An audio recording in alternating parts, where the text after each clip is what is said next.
ऐसी कोई गली नहीं जहाँ प्रदुमन परदेसी की चली नहीं।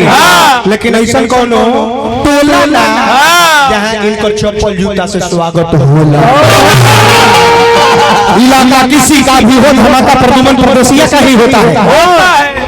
युवा समिति के माध्यम से पुरस्कार हार्दिक हार्दिक अभिनंदन। जितना डायलॉग बोलनी है ये कोई डायलॉग आजकल के का दुगो नया निकलल बड़ा सा वो बोला बड़ा समाचार पर हम लोग बोलत तो नाम ना धर ना तो हम देखा में हिट करी नाम हम धर नहीं के चाह तू समझ जे जोन हम डायलॉग बोलेला ना वो खुद समझ है कि हम कौन का बोलत है।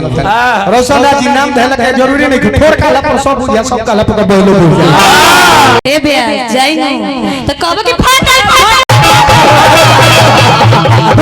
धोतिया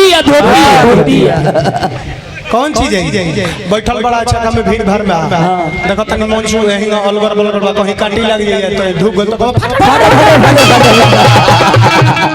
ई कहे के फाट गला नचनिया कहे के डूगल पिलुआ डूगल। रोशन भाई तारा में एगो लइका रे रुक ना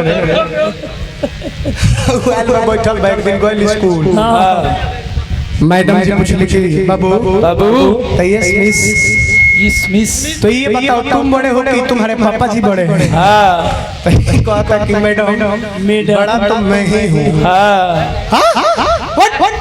बड़ा तुम कैसे हो यार बाबू बड़ा तुम कैसे हो।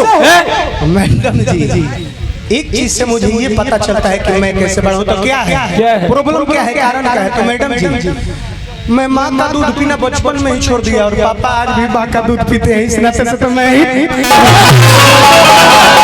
सब लोग हाथ उठाइए मजा आए हाय रे